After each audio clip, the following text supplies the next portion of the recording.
பசங்களாம் வந்து ரொம்ப சீக்கிரம் வளர்ந்துறாங்க.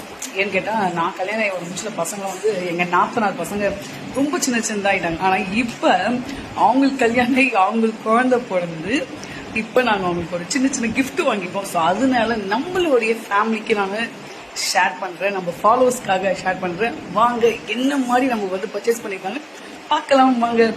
எங்க ஓரவத்தி வந்து உங்ககிட்ட காட்டுறதுக்காக விறுவிறுப்பா எடுக்கிறாங்க. இந்த இதை காட்டு அதை காட்டு அப்படின்னு சொல்லிட்டு அவ்வளவு ஆசை. இது செம்மையா இருக்கும். ஏன்னு கேட்டீங்கன்னா அவங்க தாய் மாமா, அந்த பொண்ணோட தாய் மாமா குழந்தைக்கு அவங்க அம்மாவுடைய தாய் மாமா. இன்னொன்னு காட்டு வந்து காட்டு. ஸோ இது யார் எடுத்தா அப்படி சேட்டா சரி, இது அவங்க ஆயா தாத்தா எடுத்தது.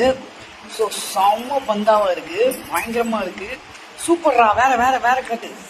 கல்யாணம் பாருங்க எங்க ஓரத்தி. ஏன்னு கேட்டீங்கன்னா அவங்க எடுத்தது, அதனால ஸ்பெஷலா சிரிப்பாங்க. ஆயத்தத்தை பணக்காரங்க, அதனால 2 ட்ரெஸ் அவங்களுக்கு மட்டும். நீண்ட நாட்களுக்கு பிறகு இந்த பெட் எல்லாம் பாக்குறோம். எங்களுக்கு குழந்தை பிறந்த அந்த பெட்டை பார்த்தோம். அதோட இப்ப வந்து இப்போ இந்த தொட்டியில பாக்குறோம். நாங்க தான் வாங்கிட்டு வந்தோம். சூப்பரா இருக்கு. இப்பெல்லாம் வந்து ஹிமாலயா தான் வாங்குறாங்க நிறைய பேர். அந்த ஜான்சன்ஸ் அது வாங்குறது இல்ல. ஸோ அது பெஸ்ட்னு இருக்காங்க. ஸோ நாங்களும் அதை சஜஷன் பண்ணி ஹிமாலயா வாங்கிருக்கோம். மெயின் பிக்சரே இதுதாங்க.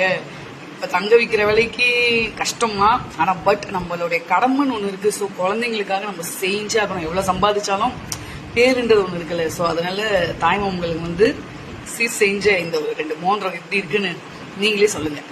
ஐயோ அதுல அழகா அந்த போட்டோல பாருங்களா, ஒரு குழந்தை அழகா இருக்கு, கரெக்டா வச்சிருக்காங்க ஓரத்தி. இதுதான் எங்களுடைய ஸ்மால் கிஃப்ட், எங்களுடைய நாத்தாள் பொண்ணுக்கு குழந்தைக்கு எங்களுடைய சின்ன கிஃப்ட். நல்லா இருக்குல்ல, எல்லாமே சூப்பரா இருக்குல்ல.